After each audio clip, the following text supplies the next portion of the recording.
and at that time write a written note for consent. Third, two physicians must make the diagnosis. But you have to understand, neither of these need to be one's primary physician. In fact, it may be a physician that a person shopped for. Mm-hmm. And the other physician could be of any specialty. And I'll go through a little scenario at the end of this. And number 5, there's no need for psychiatric consult. So therefore, here is an individual making a decision that they want to die, and one needs no psychiatric consult. And, the American Psychiatric Association has clearly stated that people who are faced with death all have psychiatric problems, and all are under extreme anxiety and fear. And then finally, there's no need to inform one's family. Wow. So let me tell you what this means. As the law is written right now, an 18-year-old boy or girl in college could be told after they've run a blood test on them that they have leukemia. Mm-hmm. And that the doctor, when they ask the doctor, well, what does that mean? How can it be treated? And they tell the young person, gee, you're going to lose your hair and it's going to be pretty miserable, but, we can try to treat this. Well, that individual at that time can say, no, after thinking about it for maybe a day, can say, no, I really don't want to lose my hair. I don't want to go through all that suffering.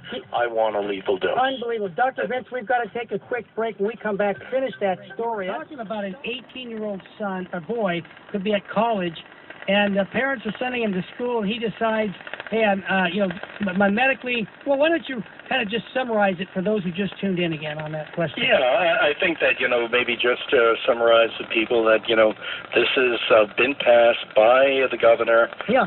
Now that it's law, people are going to think that it's moral, that it's legal, and it is a physician-assisted suicide, and that is that they will write a prescription that you can either pick up, it could be mailed to your house, or the physician can give it to you themselves. Supposedly that will kill you in a short period of time, and the criteria is that you diagnosed to have a lethal illness, but it doesn't define what that lethal illness might be, that you might die within 6 months, and you might die, not that you are going to, that it's voluntary and that you're asking for it, and there has to be 2 requests and 1 written consent, that 2 physicians must state that that's what you have, and neither of them have to be someone that you've seen more than one time. Wow. And the big thing, no psychiatric consult is needed, and the family does not have to be informed. Dr. Vince, I've read about Netherlands and Europe where people have actually been euthanized, and they just said that they weren't feeling well. They were depressed. And I asked that question, how many people listening to this show have ever been depressed? Most people. And so I'm just asking, is that possible that could happen here in the state of California with this new law? Can they actually just say, I give up, I don't want to live anymore, and they follow the process? Is that an exaggeration, or could that possibly happen? Without a doubt. I not only do I say that it could happen, it will happen. Wow. Because this is what has been going on in all the countries that have eventually passed it, including Canada, which most people don't realize, that their Supreme Court turned down the fact that you had to be terminally ill, and that they opened it up for anyone who might be depressed, and that there were no limits on the request for termination of life. And this is their Supreme Court. Unbelievable.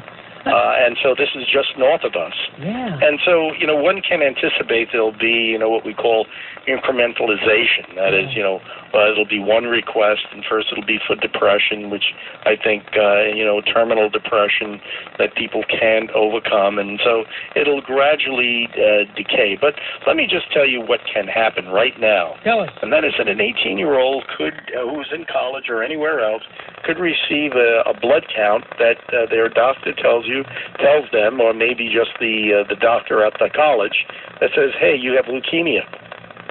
And the young boy or girl says, well, what does that mean? How can you treat it? He says, well, we treat it with chemotherapy, etc. And however, your hair will probably fall out and this, that, and the other thing. And the young person could say, well, I don't want that to happen to me. I'd rather be dead. And be terribly frightened. Wow. And 2 weeks later, come back and say, yeah, I definitely want to go through with this.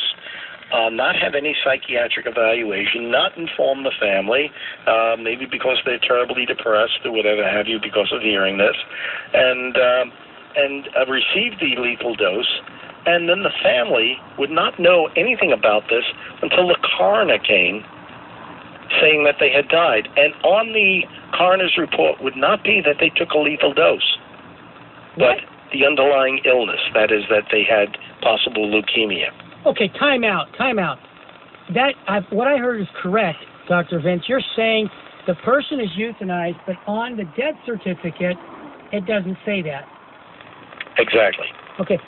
I can't believe how they're trying to deceive people, and this has got to be a demonic thing, in my opinion. I mean, the last time I looked, as Christians, thou shalt not kill, and this is what's going on. Folks, I just got a text from one of our listeners, and Dr. Vince, they're wanting to know about even younger teenagers under the age of 18 with this right to privacy. How does this new law apply? Yeah, well, that has to deal with very often, like with abortions, that young girls at 13 years of age or even younger than 18 can request it, and the family not be notified. So this is sort of a right of privacy. And see, what will happen is all these things will creep in, and gradually this law will just be continually expanded, as it has been in other countries. And when one realizes and accepts the fact that God is not the shepherd of life and death, then anything is permissible. Well said. And that is exactly what happened in Nazi Germany, because as I had mentioned, on October 5th is when this was passed. On October 6th, in 1933, the Nazis came out with the declaration of what they were going to allow for euthanasia. And it was almost identical to the bill that was just passed here. And the only thing there is at least they had peer review. What this bill does, and why it's so dangerous, is that there is no peer review. What does that mean? Peer review means that any medical treatment, any medical intervention, any medical surgery that we do, they collect all the data, all the complications, all the benefits, everything on that, and then a year later, or whenever it may be, they go through it, and they find out if it's being effective, it's being dangerous, should it be changed, or whatever have you. This law requires no peer review. Like in Oregon and all these other states, I was on KNX, and they said to me, well, Dr. Fortes, isn't it true that, they have had no problems in Oregon? And I said, well, how would you know? I said, they don't have any peer review.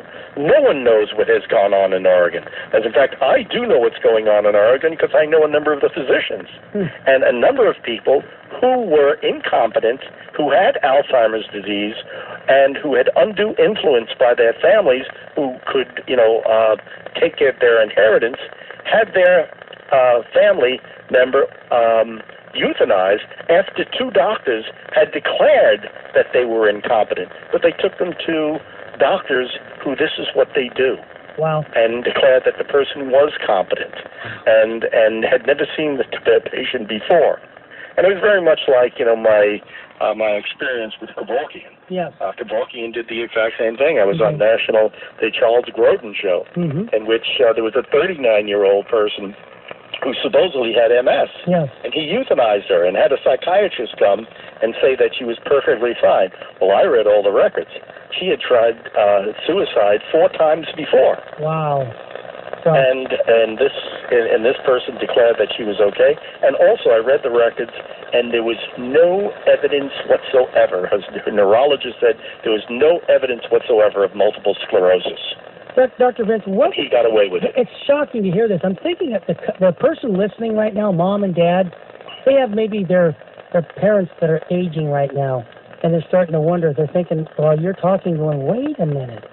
We right now are going to see a doctor for mom, for dad. They're in their 80s. And what advice would you give people listening to this show for when they pick a doctor, or even what are the red flags that you should be looking for when you go to a doctor today if you're an elderly person? Well, what's going to happen is that one of the major problems we're having is there's economic incentives for insurance companies to deny care, and the government really wants to get rid of the old folk. I mean, even though we were all created equal according to the Constitution, it is very, very apparent that some people do not get equal care, and especially if you're over 80 or over 90 years of age. Even 70 years of age. In Europe, of course, if you're over 60 years of age, you're not going to get heart surgery. You're not going to get a CT scan. They have eliminated all these things for people at certain ages. Wow. And this is what is about to occur here. And as I said on KNX, I said, you know what's going to happen? The first thing people are going to start noticing is that the insurance companies will start denying tests. Then they're going to start, I should say, denying treatment. But one thing that they are not going to deny I can imagine. is the lethal dose of compassionate care. Yeah. And we're setting up a hotline. You can go to Healthy Brain MD. Good. And people can call the number 949-533-2300. That's 949-533-2300. Great. And we're setting up a hotline on the Aid in Dying Act here in California. Wonderful. And what we'll find out is, we'll be able to tell people what are the criteria. Second, we're going to do our own peer review, and that is, we're going to find out what really happens, because the government will not be looking into even how the person died, if they ever took the dose, whether any complications of it. But we're going to be setting up a hotline so people can call in and say, hey, my insurance company is denying me care, and I have cancer, or I have some terminal illness, or I have some serious illness. Yeah. Second, that, they may, in every family, one person decides that, mom should be euthanized, or dad, or my sister. But there are many other members who realize that that person is only doing it because of maybe insurance or other reasons. Right. Dr. Vince, we're going to have to take a quick break. Again, we come back, we're going to ask more questions regarding this. This is really devilish. When we come back, we'll continue to talk to Dr. Vince. Don't turn